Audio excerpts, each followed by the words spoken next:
안녕하세요. 제 채널은 누구나 최대한 찾을 수 있는 데이터를 말씀드리면서 공시와 키팩터를 통해 투자 아이디어를 찾아주는 테린이 아빠입니다. 영상 속의 내용들은 누구나 찾을 수 있는 자료이므로 찾아보시면 되고요.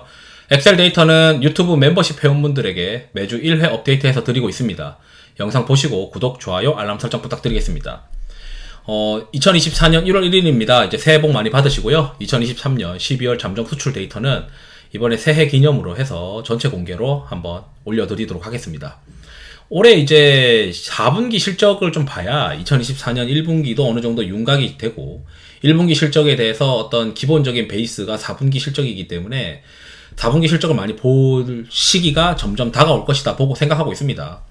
12월 말과 이제 1월 초에는 그래도 뭐 JP모건 헬스케어와 CES 2024에 대한 어떤 기대감 때문에 꿈돌이 주식들이 움직일 수 있겠지만 1월 말부터는 이제 삼성전자 실적 발표도 있고 그 전에는 이제 해외에서도 실적 발표가 있고 그 다음에 2월 초부터는 기업별로 이제 결산 이사회를 2월 달부터 이제 회사마다 다 다를 거예요. 결산 이사회 하는 날짜가. 그 결산 이사회를 통해서 손익구조 변동 공시에 해당하는 경우, 그러니까 매출액, 순이익, 영업이익, 세전이익 이 4개 중에 하나라도 2023년과 2022년 대비해서 30% 이상 변동을 하는 경우에는 손익구조 변동공시를 제출을 해야 됩니다. 근데 그 손익구조 변동공시가 제출이 되면 시장에서는 1, 2, 3분기 분기보고서에서 나타났었던 실적 누적을 빼서 계산을 해보면 4분기 실적을 이제 알게 되는 거죠. 아, 그럼 4분기 실적이 서프라이즈냐 아니냐 이걸 보게 될 텐데 그 말은 뭐냐? CES 2024가 지나가게 되면 결국 시장에서는 실적 관련된 종목들에 대해서 눈을 돌리는 시기가 점차 찾아올 수가 있다. 그렇기 때문에 이제 2월 달에는 잡주들이 잘 안 돼요. 2월 달에는 결산이사회가 되기 때문에 이 잡주보다는 그래도 숫자가 나오는 것들이 잘 되기 때문에 1월 달 초부터 벌써 숫자 관련된 종목들을 잡아서 포트폴리오에 잡아가시는 분들도 있겠죠. 그래서 이제 숫자를 어떻게 보냐, 이 수출에서 트라스라고 하는 사이트가 있고요. 구글이나 네이버에서 트라스라고 검색을 하신 다음에 여기 무역 통계를 눌러 보신 다음 이 무역 통계를 눌러서 여기 수출입 통계 중에 잠정 실적이라고 있습니다. 이 잠정 실적은 매월 1일, 11일, 21일에 이제 3번 나오거든요. 이 잠정치 조회가 있고 확정치도 있습니다. 확정치의 경우에는 특정 회사가 예를 들어 부산에 있다. 부산에 있는 반도체 그러면은 리노공업 이렇게 나오듯이 특정 지역과 수출 코드를 교집합을 통해 가지고 어느 정도 이제 좀 발라내는 그런 작업들을 하는 거고, 수출입 통계에서 잠정치 조회는 상대적으로 수출 데이터가 빨리 나오는데 어느 정도 윤곽을 보는 거죠. 그래서 이런 것들을 내가 많이 알고 있으면 나만의 이제 누적되는 데이터로서 꾸준히 관리하는 노가다가 필요하고, 이 노가다를 통해서 돈이 되는 것들을 이제 찾아내는 거죠. 예를 들어 지금 좀 이렇게 왼쪽에다가 제가 색칠 있는 것들을 좀 분류해놨고 색칠을 안 해놓은 것들도 있는데 이렇게 품목들을 쭉 분류를 해놓고 있었고요. 그 다음에 이제 여기서 최근에 이제 좋았던 것들 좀 말씀드리면, OLED 유기재료를 수입이 늘어나고 있어요. 그럼 수입이 늘어난다는 거는 결국 뭔가 아이패드 OLED 쪽이나 이런 쪽으로 제조가 점점 늘어나는 거 아닌가, 이렇게 좀 추적을 할 수가 있겠죠. 그리고 이제 아이패드 OLED 관련된 종목들도 숫자가 4분기부터 좋아질 수 있나? 또는 이제 1분기 또 좋아질 수 있는가? 이런 것들을 체크를 해야 되는 거고, 이제 아이센스 관련된 게 이제 혈당 측정기와 혈당 스트립인데, 혈당 측정기는 아직 해외로 나가는 게 아니니까 그냥 혈당 측정기에 대한 해외 수출 시장이 어떠냐 이런 거 정도로만 체크를 하면 되고, 혈당 스트립은 지금 QOQ로 실적이 좋아지고 있으니까 이거 아이센스가 실적이 그렇게 4분기 때 나쁘지 않겠구나, 3분기 때 실적이 수출이 안 좋아서 안 그래도 숫자가 좀 안 나와가지고 주가가 좀 안 갔었는데 최근에 좀 주가도 반등하고 있고 CGM에 대한 어떤 침투 이런 것들도 괜찮다고 이제 미래를 그린다면은 아이센서도 나쁘지 않겠네 이렇게 생각할 수 있겠죠. 이번에 발표된 수출 데이터 중에서 시장에서 좀 관심을 가질 것 같은 게 저는 임플란트라고 생각을 하는데, 덴티움만 남아있잖아요. 살만한 게. 중국으로 이제 수출하는 수출 비중도 크고. 덴티움의 주가가 지금 아마 찾아보시면 아시겠지만 별로 오른 게 없어요. 게다가 이제 2분기 때 주가가 이제 좋았고 3분기 때는 피크아웃 한다 해가지고 주가가 이제 내려앉았죠. 그래서 요때 이제 수출 데이터는 시장에서는 코로나 이연 수요랑 VBP 관련된 수출 수요가 겹쳤다라고 이제 생각을 하고 있는 사람들이 많이 생기기 시작했고, 그럼 지금부터 나오는 수출 데이터는 순수 VBP라고 생각을 하는데, 이번 12월 수출 데이터가 과거 대비해서 지금 신고가가 났거든요. 거기에 지금 QOQ로도 30% 좋죠. VBP 효과가 본격적으로 2024년 1분기부터 발생될 거다라고 생각했는데, 딱 하나 이제 우려스러웠던 게 이거 YOY로 기저가 2023년도가 좀 높았던 거 아닐까라고 하는 기저가 좀 높은 거에 대한 우려가 있었지만 지금 이 수출 데이터를 봤을 때는 야 이거 뭐 작년 기저가 2023년 기저가 높다고 볼 수는 없겠네. YY로도 수출 데이터가 잘 나올 수도 있겠다. 그러면은 이 주가가 지금 여기 눌러져 있을 상황이 아니다. 이렇게 생각을 하겠죠. 거기에 이제 메타바이오메드도 봉합제랑 충전재 치과용이 같이 나오는 거 보니까 야 이거 뭔가 좀 잘 되고 있는 것 같은데 라고 이제 추정을 할 수가 있겠죠. 그래서 뭐 임플란트 수출이 제일 좋고요. 그 다음에 메타바이오메드도 뭐 플레이 하시는 분들 있겠죠.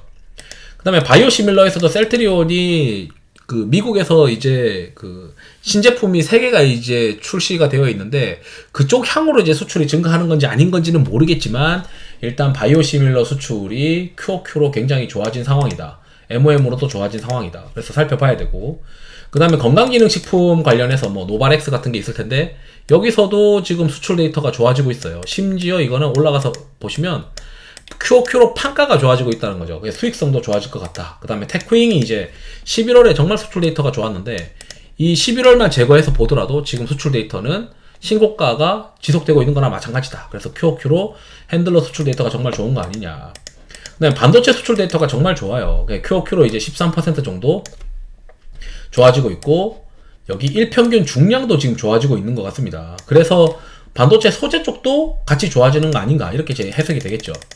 그 다음에 변압기가 정말 좋아요. 소형 변압기에서는 재룡전기랑 일진전기가 있을 텐데 뭐 시장에서는 야 이거 주가가 그동안 많이 올랐고 그 다음에 세금 이슈도 있었고 하다 보니까 차익 시험 매물이 좀 시달렸는데 이번에 이제 실적 시즌이 되면은 또 다시 잡아서 들고 가려고 하는 수요가 생기지 않을까. 왜냐하면 QOQ로 실적도 신고가가 날 것 같고 거기에 이번 달 수출 데이터도 굉장히 좋습니다. 판가도 나쁘지 않아요. 그 다음에 고용량 변압기도 엄청나게 좋습니다. 이번 달 수출 데이터가 일평균으로는 과거 2022년, 2023년 대비해서 신고가예요. 신고가인데다가 정말 좋은 상황입니다. 그 다음에 소재가 좋다고 했는데 포토레지스트 관련된 동진 세미캠도 이번에 이제 나쁘지 않은 수출 데이터에 QOQ로도 한 30% 증가하는 모습이에요. YY로 역성장을 하고 있지만 그래도 역성장 폭이 둔화되고 있기 때문에 바닥을 지나고 있다. 계속 좋아지는 그림이 맞는 것 같다. 이렇게 생각이 드는 거죠. 그 다음에 이제 나머지는 뭐 회원분들은 파일 받아가지고 보시면 되고요. 그 다음에 양극재 같은 거 보시게 되면 이거 지금 NCM 양극재 수출 데이터인데 QOQ로 50% 빠졌어요. 50%. 지금 12월도 11월 대비해서 18% 빠져 있는데 그러다 보니까 여기 지금 판가도 지금 QOQ로 빠져 있단 말이죠. 그러면 이 과거의 어떤 일평균 수출 데이터랑 이런 거를 고려해서 보면 지금 2022년도보다도 숫자가 안 나올 가능성이 높아요. 그 사이에 지금 캐파 증설로 고정비는 잔뜩 올려놨는데 수출이 안 나오고 있으니 이번에 어닝은 굉장히 쇼크가 날 가능성도 있어 보이는 그런 우려가 되고 있습니다. 그래서 저는 2차전지 쪽은 숫자가 나온 다음에 보는 게 맞지 않나. 지금 뭐 굳이 내가 이거 들고서 뭐하러 어닝 쇼크를 맞겠어요. 뭐 어닝 쇼크 맞을 필요가 없잖아요. 그 다음에 저는 이제 뭐 리노공업 같은 것도 좋아하는데 어차피 4분기는 비수기라고 얘기를 했었어요. 시장에서 알고는 있었던 거고 계절적으로 비수기고. 근데 판가가 이제 재밌는 게 QOQ로 한 6% 증가했습니다. 6% QOQ로 이제 증가했기 때문에 야 이게 프로덕트 믹스가 있는 건가 정말 이번에 이렇게 좀 기대를 하게 됩니다. 온디바이스 효과가 내년부터 이제 있을 거라고 좀 생각을 하고 있는데 게다가 ARM의 어떤 실적 발표가 2월 달에 또 있기 때문에 ARM의 실적 발표 이슈랑 반도체가 지금 계속 좋다는 점 그런 것들을 고려할 때 리노공업도 계속 이제 점진적으로 우상향하지 않겠느냐 이렇게 생각하고 있습니다. 그 다음에 메디톡스도 계속 좋아하고 있는데 메디톡스는 아시다시피 뉴럭스가 국내에 출시가 돼가지고 공장 가동률을 올릴 상황이 되었잖아요. 거기에 지금 영업 환경을 대변하는 수출 영업 환경을 대변하는 보톡스 수출이 괜찮다. QOQ로 20% 정도 좋은 상황 아니냐 이렇게 생각이 듭니다. 그 다음 화장품들은 잘 모르겠어요. 뭐 10% 정도 좋아지긴 했는데 이게 이제 뭐라고 해야 되지? 주가가 올라간 걸 설명할 수 있나? 그래서 이거는 다 뜯어서 봐야 됩니다. 그러니까 뭐 예를 들어 미국 향으로 화장품 수출되는 거, 일본 향으로 화장품 수출되는 거 다 개별적인 이슈로 봐야 되지. 전체 화장품 뭐 미백 수출이 QOQ로 그렇게 썩 매력적이진 못해요. 그래서 뭐 저는 이제 이거를 어떻게 봐야 되나 고민 중입니다. 그래서 뭐 굳이 이거를 플레이할 바에 화장품 플레이할 바에 다른 거 플레이하는 게 나을 수도 있겠다. 미용기기는 품목 코드 4개를 합해서 보는데 요것도 지금 QOQ로 15% 좋아지고 있는 상황입니다. 다만 이제 소모품이 많이 올라오고 있는 것 같더라고요. 그래서 저는 이거는 그냥 지역별로 뜯어서 고민하시는 게 좋을 것 같아요. 지역별로 뜯어서 보면은 이제 특정 기업의 어떤 수출 데이터를 볼 것이고, 만약에 그렇지 않다면 뭐 장기 성장 플랜을 보고 투자하는 게 맞지 않나, 이렇게 또 생각이 듭니다. 그 다음에 반도체 쪽 장비나 이런 것들도 수출이 좀 좋은 것들이 있었고, 그 다음에 뒤에서 쭉 이제 뭐 나머지 이제 지역별로 뜯어봐야 되는 것들도 있고, 그렇습니다. 그래서 색칠 없는 것들은 그렇게 임팩트가 없는 수출 데이터라고 생각을 했고, 노란색은 뭔가 조금은 좋아지는데 밸류 체인이 안 좋거나 그런 것들은 좀 안 보려고 하는 거고, 색깔 진하게 이제 칠한 것들은 제가 제일 좋다고 생각하는 것들만 좀 골라보는 것들입니다. 그 다음에 제일제당도 라이신과 스레온인 수출이 좀 개선되고 있는 것 같습니다. 그 다음에 QOQ로도 마진이 좋아질 수 있게 판가가 좀 개선되고 있는 흐름인 것 같고요. 그래서 여기서 평균이 1.54인데 여기서 평균이 1.68로 지금 판가가 개선되었으니까 수익성이랑 외형이랑 둘 다 이제 잡아서 좋아지겠죠.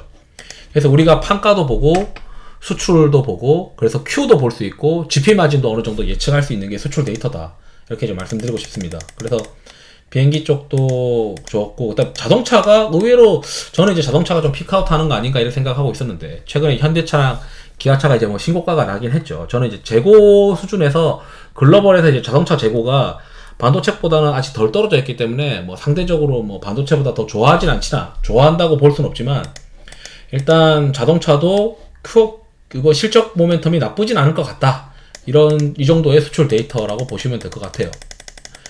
그래서 이번에 이제 수출 데이터를 보니까 결국에는 임플란트를 시장에서 관심을 많이 가질 것 같고, 그 외에 이제 반도체가 여전히 주도주로서의 역할을 유지할 수 있는 수출 데이터를 기록해 준 거 아니냐.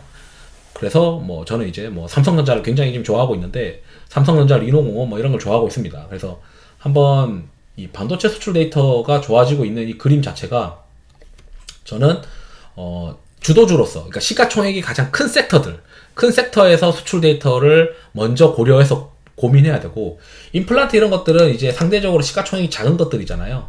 작은 것들에서는 이제 임플란트가 좀 시장에서 임팩트 있게 뭐 받아들이지 않겠느냐, 이렇게도 말씀드리면서 영상을 마치도록 하겠습니다. 투자에 도움이 되시길 바랍니다. 감사합니다.